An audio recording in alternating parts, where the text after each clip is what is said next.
जय श्री कृष्णा। प्रिय दर्शकों, भाई और बहनों, अस्ट्रो चर्चा में आपको स्वागत है। मेरा आपको सादर नमस्कार। इस वीडियो में हम चर्चा करेंगे जो मकर लग्न के व्यक्ति अर्थात कैप्रिकॉर्न असेंडेंट हैं, उनका अप्रैल माह कैसा गुजरेगा, एक संक्षिप्त पर चर्चा करेंगे। यदि आप मकर लग्न के व्यक्ति हैं तो ये वीडियो आपके लिए है। ये प्रथम भाव है, इसमें 10 नंबर लिखा हुआ है, अर्थात ये मकर लग्न की कुंडली को इंडिकेट करता है। 1 अप्रैल को जो गोचरीय परिस्थितियां वो आपकी कुंडली पे दिखाया हुआ है, जो महत्वपूर्ण गोचरीय परिवर्तन इस माह में वो डिस्प्ले किया हुआ है। आप मकर लग्न के व्यक्ति हैं, अर्थात आप काफी मेहनती, धैर्यवान और अपने टारगेट के प्रति, गोल के प्रति डेडिकेटेड व्यक्ति हैं। कर्म में विश्वास रखते हैं, कर्म प्रधान व्यक्ति हैं और आपके लग्नेश मतलब लग्न भाव के स्वामी शनिदेव तृतीय भाव पे गोचर कर रहे हैं मीन राशि में। तो शनि देवता का तीसरे भाव पे गोचर करना आपके लिए अच्छा है। प्रयासों में कंटिन्यूटी बनाए रखिए और परिश्रम में किसी तरह की कमी नहीं होनी चाहिए, तो शनि देवता आपको धीरे धीरे रिजल्ट देंगे, क्योंकि इनका पॉजिटिव गोचर है ये।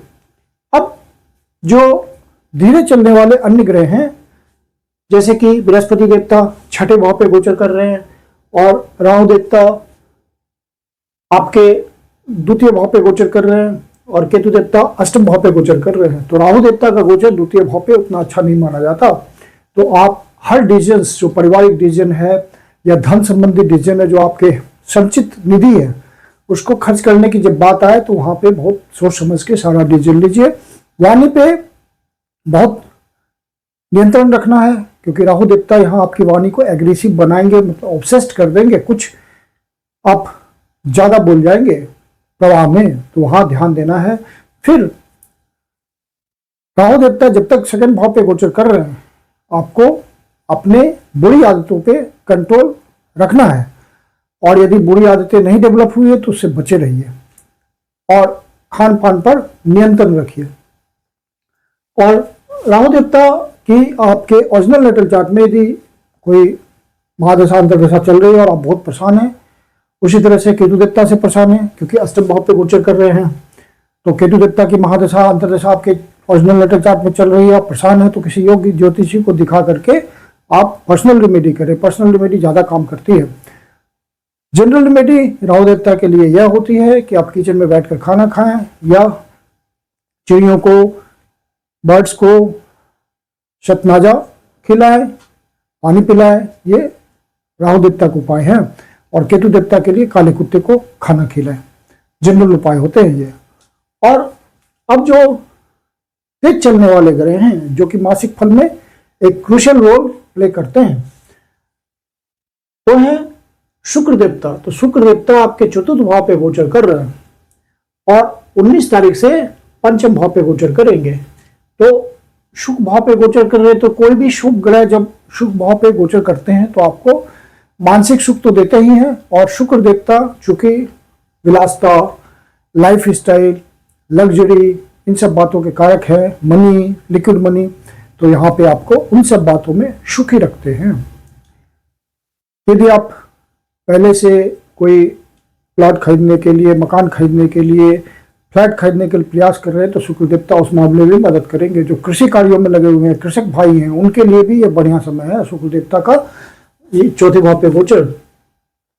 और 19 तारीख से जब शुक्र देवता यहाँ आ जाएंगे पंचम भाव पे, तो बहुत बेहतरीन रिजल्ट देंगे, क्योंकि स्व राशि में है, टॉरस राशि में है, वृषभ राशि में है, धन की राशि में है।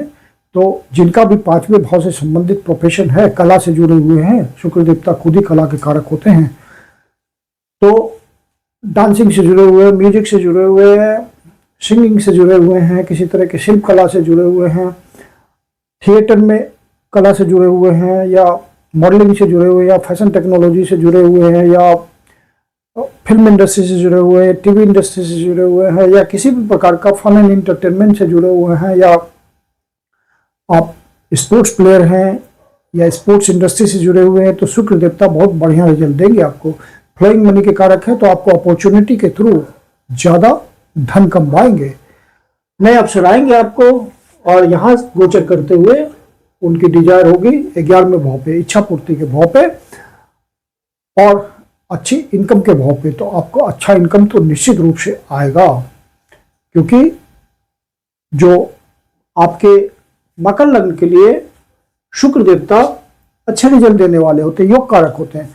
पंचम भाव के स्वामी है और दसम भाव के स्वामी है, त्रिकोण के स्वामी है, केंद्र के स्वामी है, तो एक विशेष राजयोग का निर्माण करते हैं आपके कुंडली के लिए। तो अब शुक्र देवता जब 19 तारीख से पहले पहले यहाँ शुभ भाव पे हैं, तो कर्म स्थान को देख रहे हैं, अपने ही घर को देख रहे हैं, तो वहां आपको मजबूती मिलेगी। बॉस आपको आइडेंटिफाई करेंगे, रिकमेंड करेंगे, और जूनियर्स आपको सपोर्ट करेंगे। कोई सामाजिक महत्ता की भी बात हो सकती है, कोई ट्रांसफर पोस्टिंग या इंसेंटिव या ओवरटाइम, इन सब बातों के थ्रू आपको अच्छे धन की प्राप्ति हो सकती है। कर्म स्थान में आपका महत्व बन सकता है। और फिर शुक्र देवता जब यहाँ आ जाएंगे, पंचम भाव पे गोचर करेंगे, तो पूर्व पुण्याज का रिजल्ट देंगे, आपको किसी तरह का अपलिफ्ट दे सकते हैं, वो कर्म क्षेत्र में आपकी पोजीशन बढ़ा सकते हैं। तो शुक्र देवता का रिजल्ट तो आपके लिए अच्छा होना ही है, क्योंकि वो योग कारक है आपके लिए। फिर मंगल देवता द्वितीय भाव पे गोचर कर रहे हैं और 2 तारीख को ही तृतीय भाव पे आ जाएंगे, तो ये अच्छा हो जाएगा। मंगल देवता का तीसरे भाव पे गोचर अच्छा माना जाता है, और चूंकि कुंभ राशि में गोचर करेंगे तो रिजल्ट इनका अच्छा आना है। आपके प्रयासों में एनर्जी लगेगी, मंगल देवता एनर्जी देंगे आपको, और आप अपने प्रयासों में समुचित एफर्ट लगा पाएंगे। और सूर्य देवता और मंगल देवता आपके प्रयासों के थ्रू आपकी इच्छा पूर्ति कराएंगे, क्योंकि उस भाव के स्वामी हैं, अच्छा धन कमाएंगे। और साथ में मंगल देवता शुक्र भाव के भी स्वामी हैं, तो आप जो भी प्रयास करेंगे उससे आपको लाइफ स्टाइल चेंज करने में मदद मिलेगी। और मंगल देवता तृतीय भाव पे गोचर कर रहे हैं, तो आपको कोई प्रॉपर्टी वगैरह भी सेल करनी होगी, तो उसमें ये मदद करेंगे, आप प्रयास कीजिए। और साथ में यदि आप खरीदना चाहते हैं, वहां भी मदद करेंगे आपको मंगल देवता, क्योंकि शुक्र भाव के स्वामी है, प्रॉपर्टी के भाव के स्वामी है, और खुद प्रॉपर्टी के कारक भी है मंगल देवता। और फिर बुध देवता द्वितीय भाव पे गोचर कर रहे हैं, 11 तारीख से तृतीय भाव पे गोचर करेंगे, तो द्वितीय भाव पे गोचर करना है बुध देवता को 11 तारीख से पहले पहले, तो आपके भाग्य भाव के स्वामी हैं और साथ में छठे भाव के स्वामी हैं। तो भाग्येश का धन भाव पे गोचर करना आपके लिए धन की व्यवस्था करता है भाग्य के थ्रू, तो बुध देवता का गोचर यहाँ बढ़िया होगा। यदि आप किसी कुटुंबजनों के साथ या परिवारजनों के साथ, माता पिता के साथ कोई व्यापार करते हैं, तो वहाँ पे भाग्य का साथ मिलेगा। कोई नया प्रोजेक्ट आप स्टार्ट कर सकते हैं, जिससे अच्छे धन की आपको प्राप्ति होगी। और पानी आपकी समय और अवसर के अनुसार सही निकलेगी, आप समुचित उसका उपयोग कर पाएंगे बुध देवता के प्रभाव से। और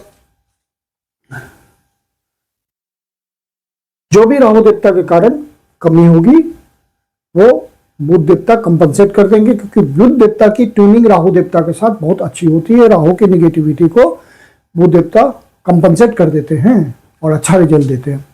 और भाग्येश हैं तो आपका साथ जरूर देंगे, लंबी यात्रा के थ्रू, हायर एजुकेशन के थ्रू, पिता के सहयोग से, गुरुजनों के सहयोग से, किसी धार्मिक यात्रा के सहयोग से आपको धन की प्राप्ति हो सकती है। लंबी यात्रा भी उसमें इन्वॉल्व हो सकती है। तो ये आपका अच्छा समय है बुध देवता के गोचर के हिसाब से।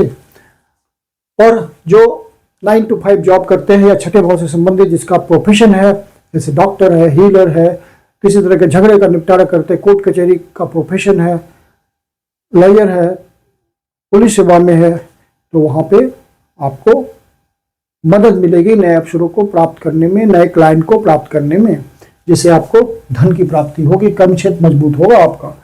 तो ये सब फायदा आपको बुध देवता देंगे। और बुध देवता जब तीसरे भाव पे आ जाएंगे तो ये नेचुरल सिग्निफिकेशन वाले भाव पे आ जाएंगे। काल पुरुष की कुंडली में तीसरा भाव बुध देवता का ही होता है, मिथुन राशि का होता है और कम्युनिकेशन का भाव होता है। तो बुध देवता अपने नेचुरल सिग्निफिकेशन वाले भाव में चले गए।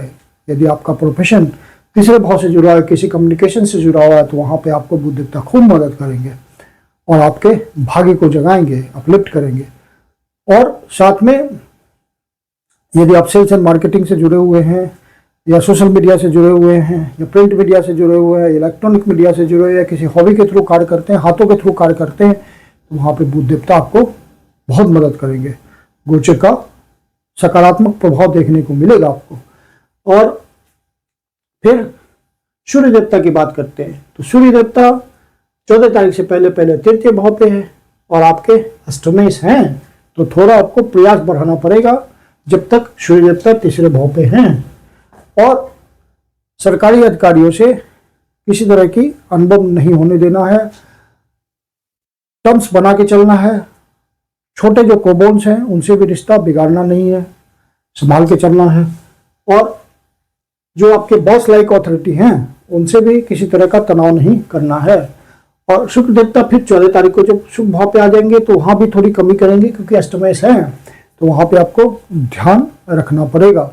सूर्य देवता की समय उपासना करनी चाहिए। हालांकि चौथे भाव शुभ भाव पे सूर्य देवता उच्च के गोचर करेंगे, तो आपको प्रयास तो ज्यादा करना पड़ेगा। अष्टमेश है, थोड़ा स्ट्रगल के बाद आपको उच्च लेवल का सुख देंगे। जितना बड़ा स्ट्रगल उतना बड़ा सुख। अचानक से ट्रांसफॉर्मेशन दे देंगे आपको, अचानक से धन दे देंगे, अचानक से नौकरी दे देंगे। इस तरह का सूर्य देवता का रिजल्ट आ जाएगा, क्योंकि ये अथॉरिटी है, आपको रिकॉग्निशन देते हैं, तो वहाँ पे आपको रिकॉग्नाइज करेंगे, आपके आइडेंटिटी को स्थापित करेंगे। तो सूर्य देवता का ये रोल आपके प्रयासों के बाद आपको सार्थक रूप से मिलेगा। तो सूर्य देवता का फल आपको अच्छा मिल रहा है। बृहस्पति देवता तो ऑलरेडी यहाँ गोचर कर रहे हैं और 12वें भाव से संबंध बना रहे हैं, खुद भी छठे भाव में बैठे हुए हैं, तो तृतीय भाव से संबंध बना रहे हैं। तो बाहर जाकर के काम करने के लिए बृहस्पति देवता का गोचर बहुत फेवरेबल है। डॉक्यूमेंटेशन वगैरह प्रॉपर करने के लिए बहुत फेवरेबल है। पीआर वगैरह के लिए ट्राई करने के लिए बहुत फेवरेबल है बृहस्पति देवता का गोचर। तो कुल मिला के आपके लिए गोचर तो बहुत अच्छा है, आपको लाभ पहुंचा रहा है। अब चंद्र देवता जब छठे भाव, 8वें भाव, 12वें भाव पे गोचर करते हैं, तो वहां में ध्यान रखना होता है उन दिनों का। तो चंद्र देवता छठे भाव पे गोचर कर रहे हैं मिथुन राशि में आपके 21, 22 और 23 तारीख को। तो इन दिनों अनावश्यक वाद विवाद में ना उलझे, कोर्ट कचहरी के मामले में ना फंसे। यदि सीनियर सिटीजन है तो अपने स्वास्थ्य का ध्यान रखें, मेडिटेशन, मेडिकेशन, योगा, एक्सरसाइज, इन सब बातों के थ्रू। और चंद्र देवता जब 8वें भाव पे गोचर करेंगे सिंह राशि में 25, 26 और 27 तारीख को, तो इन दिनों आपको कोई नेगेटिव न्यूज मिल सकता है। यदि ऐसा महसूस हो तो शिव जी के मंदिर में जा करके शिवलिंग का दूध से, जल से अभिषेक करें, ओम नमः शिवाय का जाप करें, शिव जी आपकी पीड़ा हल लेंगे, या विष्णु सहस्त्रनाम का पाठ करें। और फिर चंद्र देवता जब 12वें भाव पे गोचर करेंगे धनु राशि में 8, 9 और 10 तारीख को, तो इन दिनों आपका खर्चा बढ़ा हुआ हो सकता है। खर्चे को नियंत्रित रखिएगा। कोई विदेश यात्रा भी हो सकती है, हायर एजुकेशन के पर्पज से, या कोई उच्च मकसद के लिए, तो अवसर के रूप में आएगा। विदेश की यात्रा हो सकती है, या देश के भीतर सुदूर प्रदेश की यात्रा हो सकती है। अपने बजट को नियंत्रित रखना है। मैं कुंदन शर्मा आप लोग का हार्दिक स्वागत करता हूं। यदि आपके जीवन की कोई समस्या ज्योतिष के माध्यम से समाधान चाहते हैं तो पर्सनल कंसल्टेशन ले सकते हैं। मेरी अपनी कंसल्टेशन शुल्क होती है। कंसल्टेशन के लिए आप बुकिंग कर सकते हैं। बुकिंग के लिए व्हाट्सएप नंबर है 9212224958। धन्यवाद।